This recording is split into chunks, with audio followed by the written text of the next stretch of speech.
Hello everyone, this is Dimple Patel, your science tutor at Bhavya Education. Today we'll be starting with the sixth chapter of your science curriculum, that is control and coordination.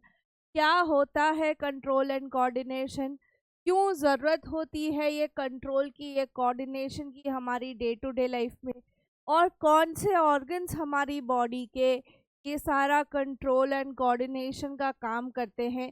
ये सारी चीज़ें हम इस chapter में detail में पढ़ेंगे।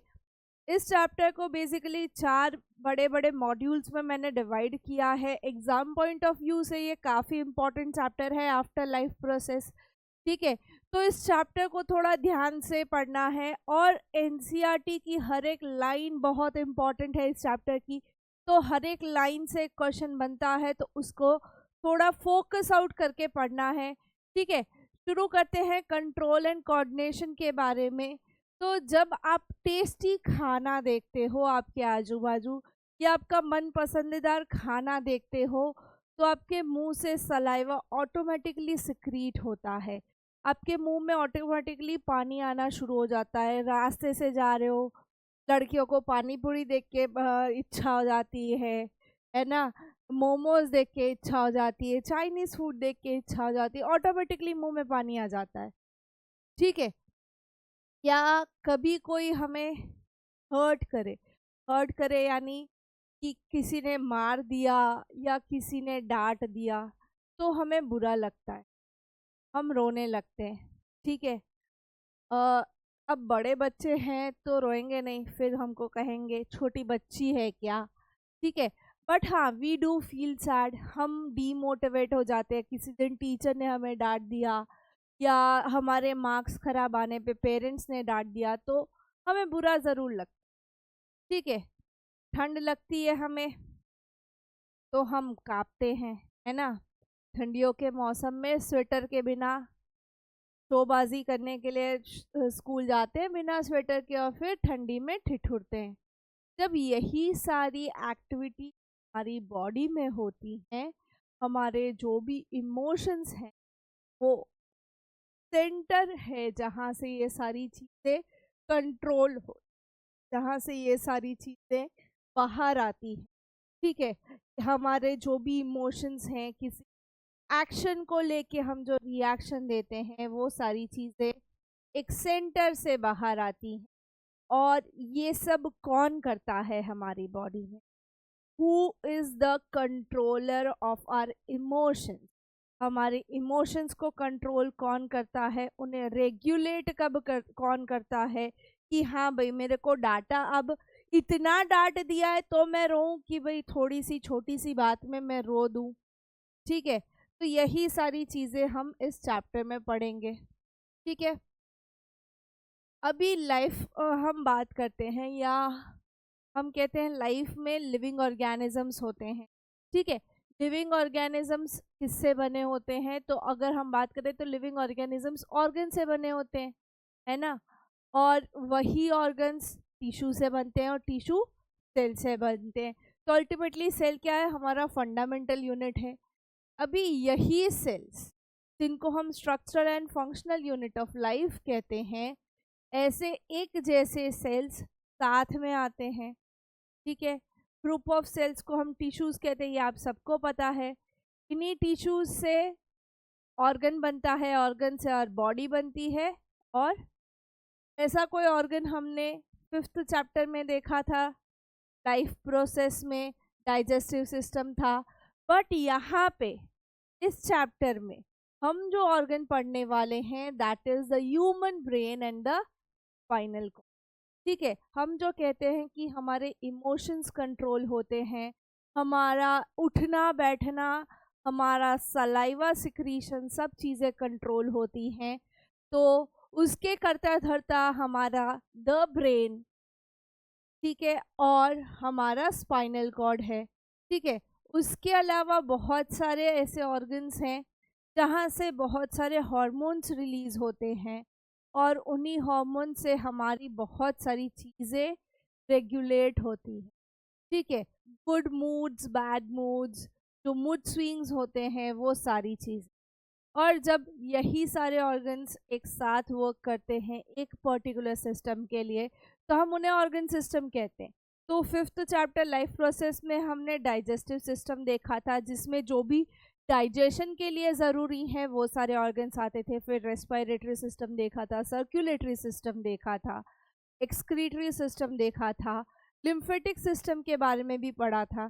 ठीक है, तो डाइजेस्टिव सिस्टम में डाइजेस्टिव ऑर्गन्स आते हैं, ठीक है, जिसमें इंटेस्टाइन वगैरह आ जाता है।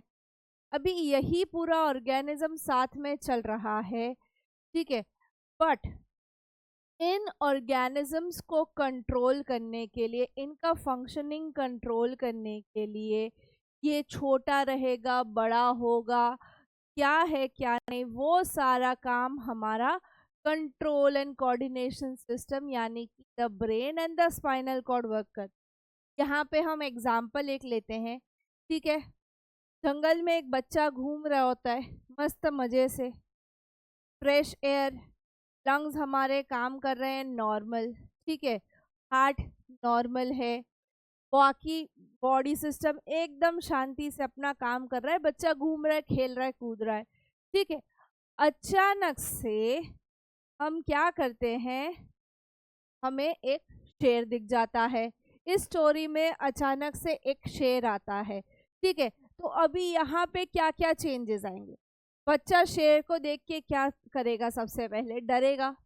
डरेगा तो क्या होगा, यहाँ हम कहते हैं कि लायन हमारे लिए एक स्टिमुलस हो गया। स्टिमुलस यानी कि हमारे एक्सटर्नल एनवायरनमेंट में कोई चेंज आना, उसको हम स्टिमुलस कहते हैं, जिसकी वजह से हमारी एक्टिविटी में कोई चेंज आता है, ठीक है। तो यहाँ पे नॉर्मल बच्चा खेल रहा था जंगल में और एकदम से शेर को देखता है, शेर उसके लिए एक एक्सटर्नल स्टिमुलस बन गया, जिसकी वजह से उसके अंदर बहुत सारे चेंजेस आएंगे।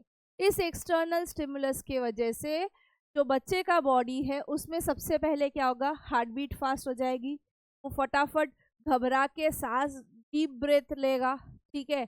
तो lungs pumping and pump out बढ़ जाएगा, हार्ट बीट बढ़ जाएगी, बच्चा डर जाएगा, ठीक है। तो अकॉर्डिंग टू हमें जो स्टिमुलस मिला, जो सिस्टमैटिक रेगुलेशन चल रहा था या जो सिस्टमैटिक वर्किंग चल रहा था हार्ट एंड लंग्स का, उसमें अब फ्लक्चुएशन आ गए हैं। क्यों इसमें फ्लक्चुएशन आए, क्योंकि हमारे पास एक एक्सटर्नल एनवायरमेंटल चेंज हुआ है, हमारे पास एक स्टिमुलस आया है हमारे सिनारियो में, और यहाँ पे जो सिस्टमैटिक रेगुलेशन हो रहा था उसमें वेरिएशन आएगा। अभी बच्चा क्या करेगा, डरेगा, उसको अपनी आंखों से चीज देखी है कि भाई सामने शेर है, तो वो ब्रेन को मैसेज भेजेगा, भाई मेरे सामने शेर है। The image that is form in the eyes, that is being transmitted to the brain. Brain क्या करेगा, फिर उसको मैसेज भेजेगा। आंखों से जब ब्रेन में इंटरप्रेट होता है तो ब्रेन वो इमेज को इंटरप्रेट करता है और क्या करता है, मैसेज सेंड करता है, heart to beat faster and legs to start running. इसीलिए हम शेर है, कुत्ता है, जो लोग कुत्ते से डरते हैं उनकी भी बात, वो भी कुत्ता देख के भागते हैं इसी रीजन से कि भाई हमारी आंखों ने हमें जो नहीं पसंद वो चीज दिखाई है, ब्रेन उसको इंटरप्रेट कर रहा है और हमें बोल रहा है भागो इधर से, है ना, हमें बोल रहा है भागो इधर से। तो क्या होगा, हार्ट को और लंग्स को स्टिमुलस मिला to beat faster and to run away, और इसी को हम क्या कहते हैं, coordination. Coordination in the sense किस सिचुएशन के हिसाब से हमने जो अपने अंदर चेंजेस लाए वो कोऑर्डिनेशन, ठीक है। हमने शेर देखा, उससे हमें समझ आया कि भाई हमें यहाँ से भागना है, बट एक सिस्टमैटिक एक्टिविटी होती है। पहले शेर को देखा, वो मैसेज भेजा ब्रेन में, ब्रेन इंटरप्रेट करके हमारे हार्ट को, हमारे लेग्स को मैसेज भेजता है। हार्ट को क्या भेजता है कि भाई फटाफट पंपिंग करो, और लेग्स को बोलता है भाई भागो, ठीक है।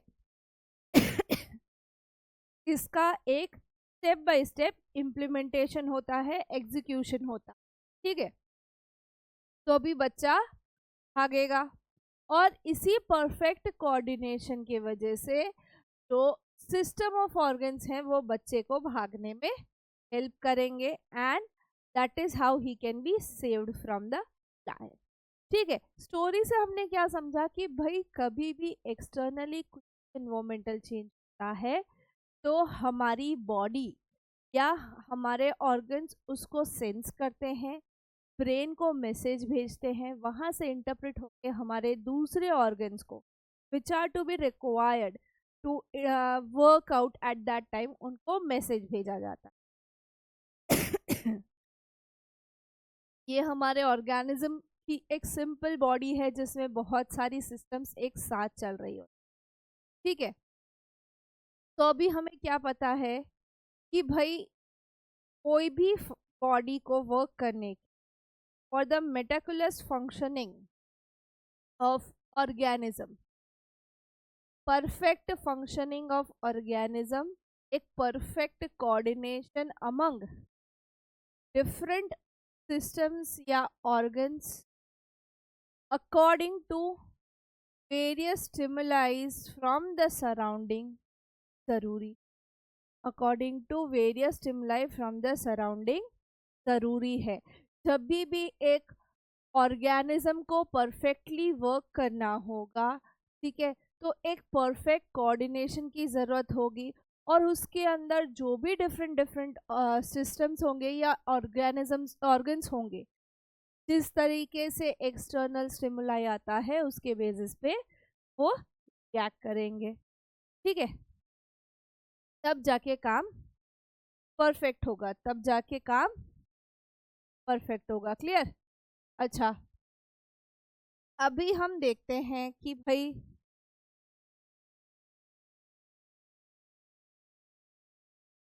अगर हमारा स्टिमुलस जो है,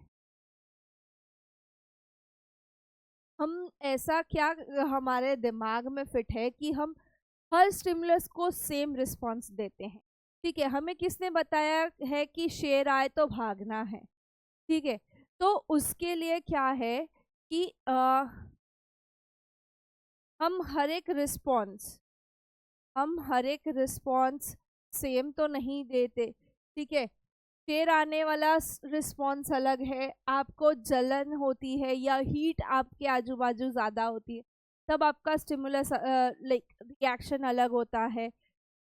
खाना अच्छा हो तो रिएक्शन अलग होता है। तो जैसा जैसा स्टिमुलस वैसा वैसा हमारा उसके तरफ रिस्पॉन्ड। ठीक है, if I talk about the stimulus heat, heat हमें सनलाइट से जब तक मिलती है एक लेवल तक हम एब्जॉर्ब कर लेते हैं, एक लेवल तक हम कंफर्ट में रहते हैं, फिर भाई हमें एसी चाहिए, पंखा चाहिए, कूलर चाहिए, एज पर आवर अवेबिलिटी हम मैनेज करते हैं। बट वही हीट अगर मैं बोलूँ कि भाई कुछ जला हो आजू बाजू तो आपको ज़्यादा हीट महसूस, तो वो स्टिमुलस हीट ही है, वहाँ से आपको गर्मी ही मिल रही है। बट एक चीज़ है कि आपको भागना पड़ेगा, क्यों? क्योंकि आप जल जाओगे। दूसरा है कि कुछ लेवल तक आप उसको सहन कर पाओगे। ठीक है, तो जो सनलाइट से हीट आती है उसका रिस्पॉन्स क्या होता है कि भाई बहुत पसीना हो रहा है, बहुत ह्यूमिड क्लाइमेट है, पसीना पोछो, पंखे के नीचे बैठो, कूलर के नीचे रखो या एसी चला दो। ठीक है, तो यहाँ पे जब भी सनलाइट में हम घूमेंगे हमारा रिस्पॉन्स होगा स्वेटिंग का। हमारा रिस्पॉन्स क्या होगा? हम स्वेट आउट करेंगे, पसीना निकलेगा। ठीक है, उसी तरीके से अगर ठंड लगती है तो हम शिवर आउट करते हैं। हम हमारा बॉडी टेम्परेचर डाउन करने के लिए क्या करते हैं? हम स्वेटर, जैकेट्स और बहुत सारी चीज़ें पुट ऑन करते हैं। ठीक है, मेरे जो ऐसे लोग लेयर पे लेयर डालते हैं। I can not tolerate cold. हाँ, ठीक है, हम जनरली शिवर आउट करते हैं, ठंडे ठंडे पानी से बाहर नहा के निकलो, ठंडे में मस्त शिवरिंग हो जाएगी सुबह सुबह। तो यहाँ पे हमारा जो रिस्पॉन्स है दैट इज शिवरिंग आउट। ठीक है, हम ठंडी में शिवर आउट करते हैं। यार चलिए, अभी हम चैप्टर को क्या नाम दिया हमने? Control and coordinate. कंट्रोल को अगर हम डिफाइन करें तो एक सिस्टमैटिक रेगुलेशन होगा, जो भी एक्टिविटी रही है उसका एक पर्टिकुलर पैटर्न में उसको रेगुलेट किया जाएगा, that is control. Coordination, coordination क्या, जिस सीक्वेंस में उसका एग्जीक्यूशन होना है उसी सीक्वेंस में होना चाहिए। देखने के बाद ब्रेन में मैसेज जाना, ब्रेन का इंटरप्रेट करके दूसरे ऑर्गन्स को बताना।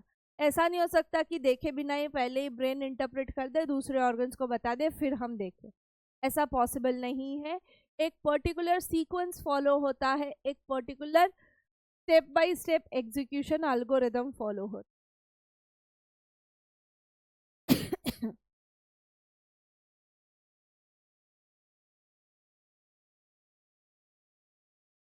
चलिए,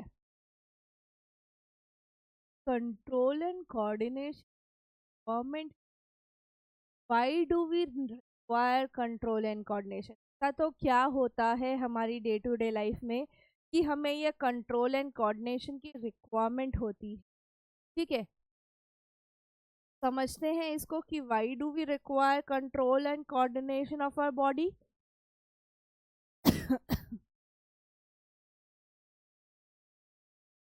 क्या है, control and coordination is required for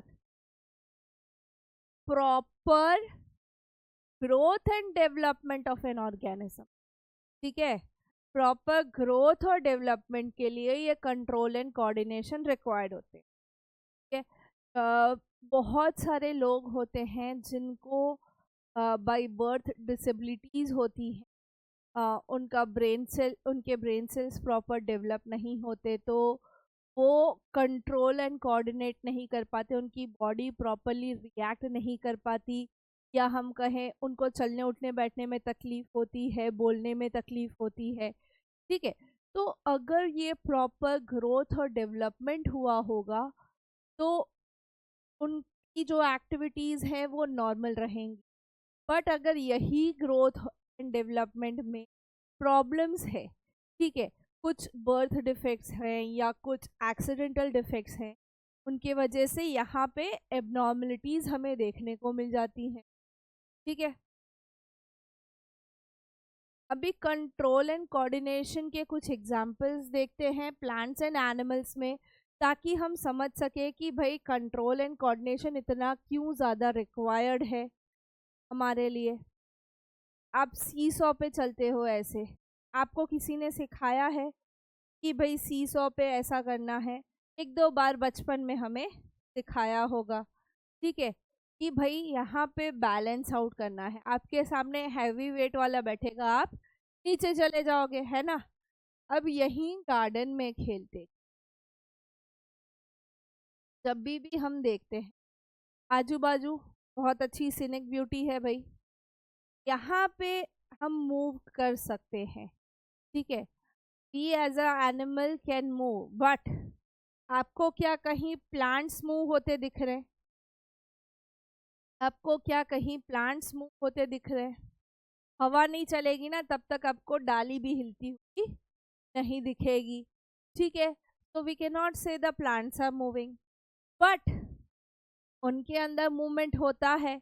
जिस तरीके से हमारे अंदर मूवमेंट होता है, हमारे अंदर कोऑर्डिनेशन होता है एक्टिविटीज का, उसी तरीके से प्लांट्स में भी मूवमेंट होता है, प्लांट्स में भी यही कोऑर्डिनेशन एक्टिविटीज होती है। अभी एनिमल जो मूव करते हैं from one place to another, हम उसको लोकोमोशन कहते हैं, हम उसको लोकोमोशन कहते हैं। बट वहीं पे अगर हम बात करें प्लांट्स के मूवमेंट की, हम प्लांट्स में तो ऐसा कोई लोकोमोशन देखते नहीं है, बट आपने कुछ ऐसी बेलें देखी होंगी जो कंटिन्यूअसली ऐसे पेड़ पे ऊपर चढ़ती है। ऑलमोस्ट आप सबके घर पे या लाइफ में आपने कभी ना कभी मनी प्लांट देखा होगा। ठीक है, तो वो तो मूव करता है ना, उसको कौन ऊपर ऊपर चढ़ाता है? ठीक है, तो लोकोमोशन जो है हमारा ह्यूमन बीइंग का, वो नर्वस सिस्टम और मस्कुलर सिस्टम कंट्रोल करता है। ठीक है, brain and the muscles control करते हैं हमारे मूवमेंट को, हमारे लोकोमोशन को। उसी तरीके से प्लांट्स के केस में उसी तरीके से प्लांट्स के केस में भी कुछ होता होगा मूवमेंट के लिए, है ना। प्लांट्स मूव करते हैं, हम कहते हैं टेंड्रिल्स ग्रो करते हैं, बेल आगे बढ़ती है, प्लांट की साइज इंक्रीज होती है। तो कैसे होती है, प्लांट कैसे मूव करते हैं, किस डायरेक्शन में हमें पता चलेगा कि भाई प्लांट मूव करेगा। जैसे ह्यूमन बीन है वो सीधा सीधा ग्रो होता है, प्लांट्स आप देखो तो टेढ़े मेढ़े भी ग्रो होते हैं। तो वो क्यों ऐसा होता है, ठीक है। तो यही मूवमेंट को स्टडी करते हैं प्लांट में।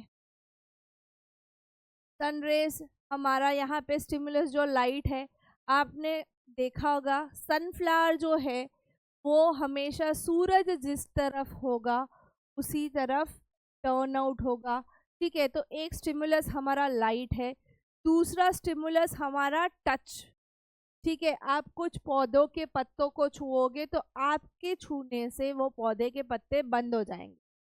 तो क्या कहा जाता है, mimosa pudica, touch me not plant, सुना होगा आप सबने, ठीक है। तो जहाँ पे हम जो एक्सटर्नल स्टिमुलस दे रहे हैं, या हम कहें हमारा टच या सन रेज जो है वो एक्सटर्नल स्टिमुलस की तरह काम कर रही हैं, वहाँ पे हमें मूवमेंट देखने को मिलेगा, वहाँ पे हमें मूवमेंट देखने को मिलेगा। प्लांट जर्मिनेट होता है, प्लांट ग्रो होता है, वो भी एक एक्सटर्नल स्टिमुलस की वजह से होता है। प्लांट का ग्रोथ भी एक एक्सटर्नल स्टिमुलस की वजह से होता है। कौन कौन से एक्सटर्नल स्टिमुलस होते हैं प्लांट के ग्रोथ के लिए, कोई आइडिया, ठीक है।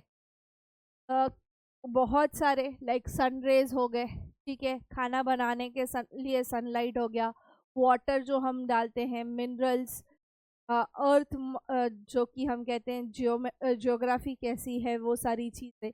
तो बहुत सारे एक्सटर्नल फीचर्स का वर्क करते हैं, फैक्टर्स वर्क करते हैं for the growth of plants. उन्हीं फीचर्स को हम डिटेल में स्टडी करेंगे, ठीक है, वन बाय वन।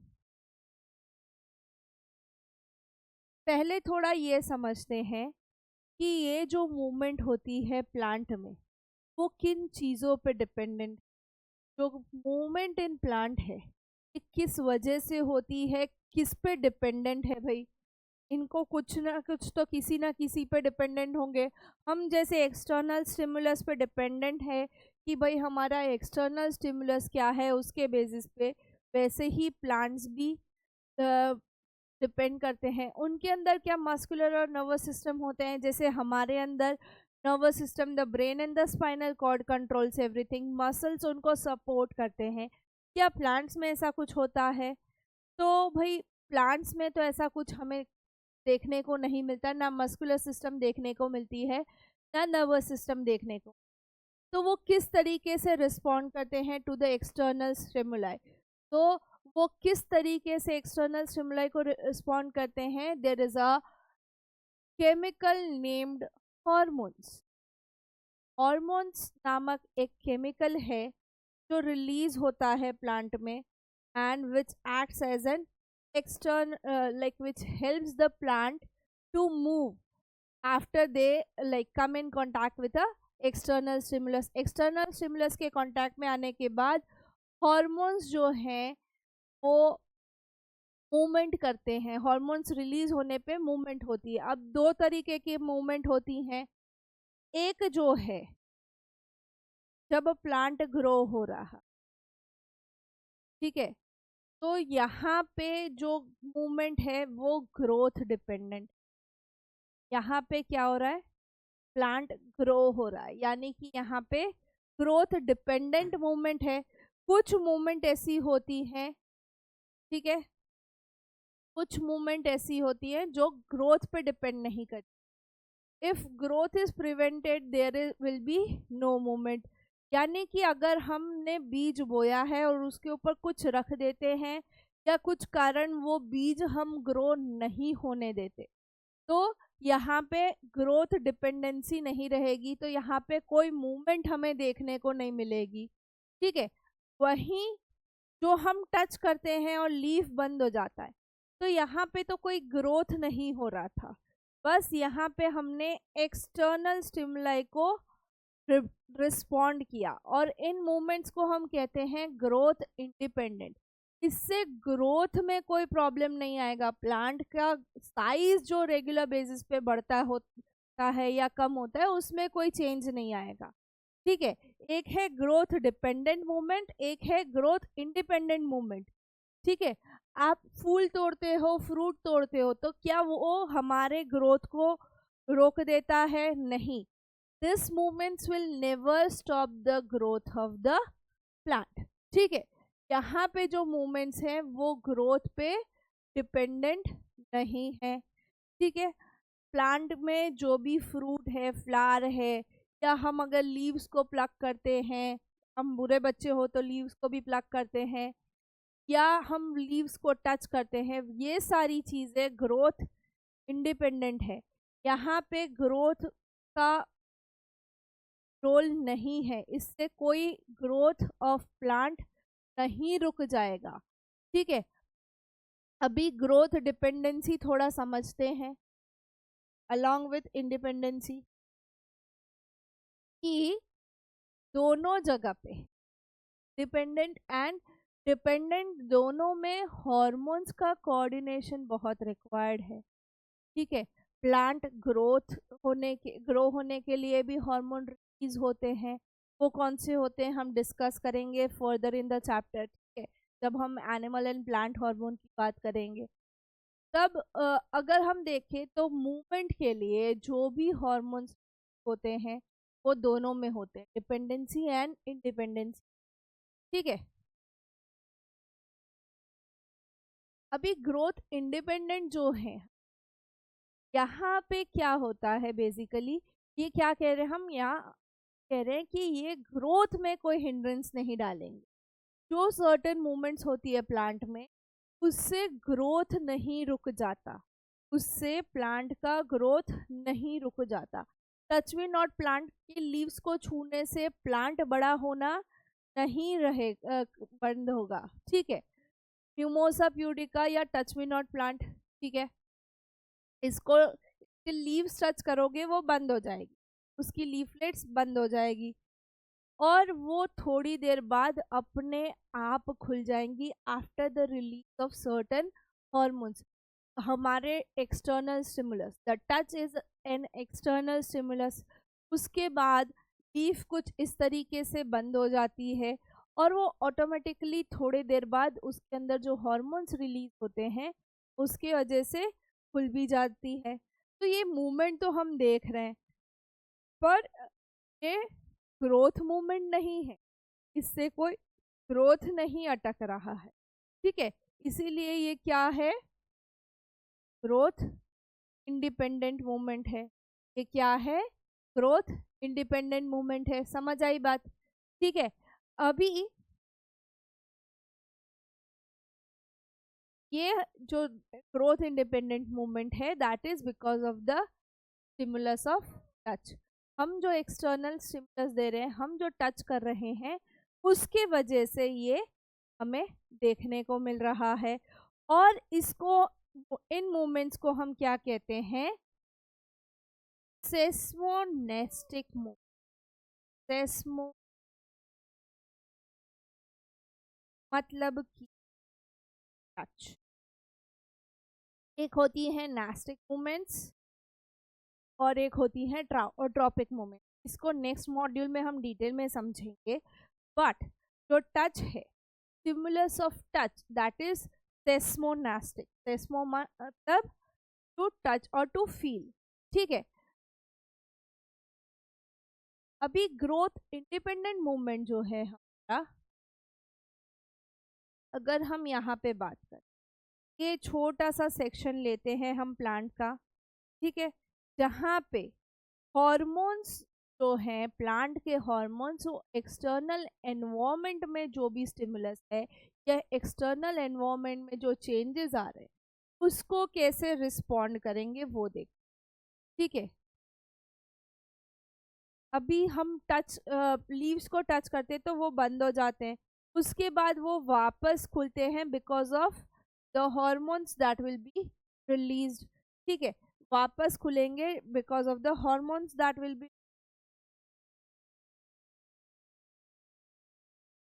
मैंने मैग्नीफाई किया लीफ को, जहाँ पे मैंने टच किया था लीव्स बंद हो गई। अब जब ये बंद हो रही है, ठीक है, तो यहाँ पे जब मैं टच करती हूँ हार्मोन रिलीज होते हैं as a safety measure to close down. और यही क्लोज डाउन, यही हार्मोनल रिलीज की वजह से लीव्स बंद हो जाती है। ठीक है, यही हार्मोनल रिलीज वजह से बंद हो जाती है। कुछ इस तरीके से हार्मोन रिलीज होता है, ठीक है, फ्रॉम द प्लांट। और ये पूरा फ्रॉम द शूट टिप पूरा कवर करता है और इंफॉर्मेशन पास करता है कि भाई there is some kind of danger which we are sensing, तो क्लोज डाउन द लीव्स। ठीक है, आयन ट्रांसफर कुछ इस तरीके से होता है and it leads to the shrinking of the. ठीक है, कैसे बंद हो जाती है कि भाई यहाँ से हमें जब हमारा टच स्टिमुलस मिलता है हार्मोन रिलीज होते हैं। देखो यहाँ पे भी एक अल्गोरिदम, एक स्टेप बाय स्टेप प्रोसेस आ रही है कि भाई एक्सटर्नल स्टिमुलस टच मिला, उसके बाद हार्मोन रिलीज हुए और वो मैसेज भेज रहे हैं कि भाई आयंस रिलीज करो, मुझे लीव्स बंद करनी टू श्रिंक डाउन। ठीक है यार, और फिर जो सेल्स होंगे लीफ के, वो शेप चेंज करेंगे, हॉर्मोन्स बोलेंगे भाई आप शट डाउन हो जाओ। ऐसा हम बहुत सारे चीज़ों में देखते हैं, नॉट जस्ट मिमोसा प्यूडिका या टच मी नॉट प्लांट, ऐसा हम डिफरेंट डिफरेंट चीज़ों में देखते हैं।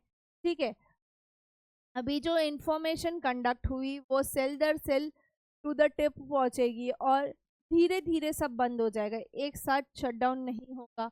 ऐसे बहुत सारे एग्जाम्पल्स हैं लाइक वीनस फ्लाई ट्रैप। ठीक है, तो ग्रोथ इंडिपेंडेंट मूवमेंट जो है वो क्या है कि यहाँ पे जब भी एक्सटर्नल स्टिमुलस एक्ट करेगा तो यहाँ पे ग्रोथ नहीं अटकेगा। ठीक है, जो भी मूवमेंट अकर होगा वो डिफरेंट डिफरेंट प्लेसेस पे होगा, जहाँ जो जो लीफ हम टच करेंगे वही बंद होगी, सारी लीफ बंद नहीं हो। ठीक है, हमने एक पार्ट को टच किया वही बंद होगा। ठीक है, तो इंफॉर्मेशन उसी तरीके से उसी पार्ट को सेव करने के लिए कम्युनिकेट की जाती है। Plant electrical and chemical mean use करता है to transfer the information from one cell to another. ठीक है, क्या करता है, electrical and chemical messages use करता है इंफॉर्मेशन पास करने के लिए। इलेक्ट्रिकल यानी कि आयन चार्ज्ड। आप बोलोगे इलेक्ट्रिसिटी कहाँ से आ गया, प्लांट। ठीक है, और केमिकल दैट इज हॉर्मोन्स। ठीक है, यहाँ पे प्लांट्स में कोई स्पेशलाइज्ड टिश्यू नहीं होता to conduct this information. Plant में कोई स्पेशलाइज्ड टिश्यू नहीं होता जो ये इंफॉर्मेशन कंडक्ट करता है। It is just the chemical and the electrical impulse जो वर्क करते हैं। ठीक है, यहाँ पे दो ही चीज होगी, या तो जो सेल है हमारे वो स्वेल हो जाएंगे, फूल जाएंगे, या श्रिंक हो जाएंगे, बंद हो जाएंगे। और उसी के बेसिस पे हमारे जो प्लांट्स है वो अपना शेप चेंज करते हैं, उसी के बेसिस पे प्लांट में मूवमेंट आती है। ठीक है, ग्रोथ इंडिपेंडेंट मूवमेंट के अगर हम दूसरे एग्जाम्पल देखें तो लोटस ब्लूमिंग। ठीक है, सनरेज आते ही वो ब्लूम आउट होते हैं। ठीक है, यहाँ पे लाइट एज अ स्टिमुलस है और लोटस मॉर्निंग में खुल जाते हैं, सनरेज आते ही लोटस खुल जाते हैं। ट्यूबरोज, ट्यूबरोज एक और एग्जाम्पल है। जो हम बात करें अगर, तो इसका स्टिमुलस ये है कि भाई ये लाइट जब सनरेज होंगी तब नहीं खुलेंगे। ट्यूबरोसिस रात में खुलते हैं, रात कली। ठीक है, ट्यूबरोसिस ओपन अप एट नाइट। ठीक है, तो यहाँ पे जो स्टिमुलस है वो है एब्सेंस ऑफ लाइट। ठीक है, ट्यूबरोज में एब्सेंस ऑफ लाइट है, जबकि लोटस में प्रेजेंस ऑफ लाइट है, यानी कि एक सनलाइट में खुलेगा, एक एब्सेंस ऑफ सनलाइट में खुलेगा। ठीक है,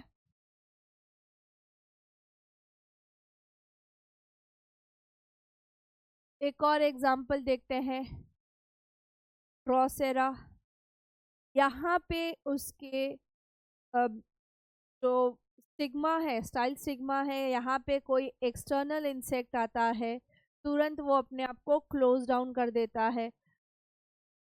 यहाँ पे इंसेक्ट ने टच किया और उसकी वजह से उसको लगा कि भाई कोई खतरा है, कोई एक्सटर्नल एनवायरमेंटल चेंज है, and it closes down in response, और वो अपने अंदर वही इंसेक्ट को ट्रैप कर देता है।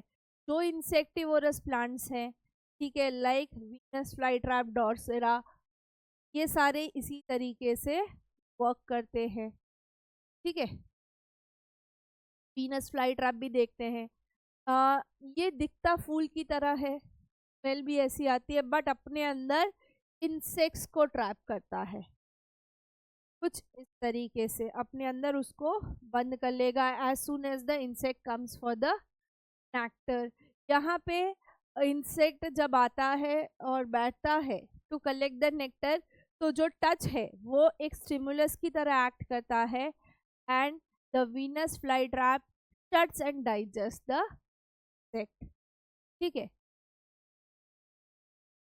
Fruit of balsam. ये जो बाल्सम का फ्रूट है, ये जब नीचे गिरता है, ठीक है, ये जब ड्रॉप डाउन होता है तो उसके अंदर से सारे सीड्स स्प्लटर आउट हो जाते हैं, स्केटर्ड आउट हो जाते हैं। यहाँ पे क्या हुआ कि खाली फ्रूट ने टच किया ग्राउंड को, फ्रूट ने टच किया ग्राउंड को, तो यहाँ पे टच अगेन स्टिमुलस बना और पूरा फ्रूट बर्स्ट आउट हो जाता है, और उसमें से सीड्स स्कैटर आउट हो जाते हैं, सीड्स सेपरेट आउट हो जाते हैं। अभी ग्रोथ डिपेंडेंट मूवमेंट देखते हैं, ये सारी क्या थी, इंडिपेंडेंट मूवमेंट। अभी ग्रोथ डिपेंडेंट मूवमेंट देखते हैं।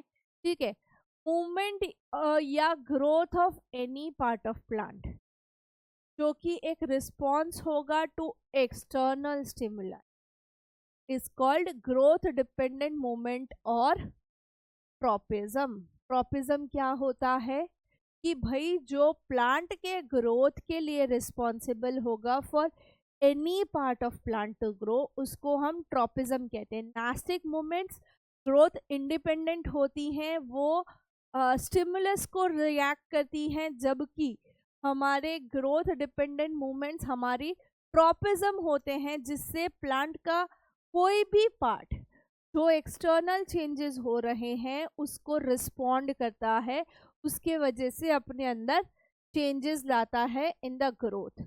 ठीक है, ग्रोथ डिपेंडेंट मूवमेंट कौन कौन दिखाता है, तो भाई सीडलिंग से, या हम कहें सीड से, जब पूरा प्लांट ग्रो हो रहा है तो बेसिकली सीड से स्टार्ट होता है tropic movement. Growth dependency seed से दिखना शुरू होता है till it grows in a plant और अ ट्री, श्रब, हर्ब, जो भी होगा।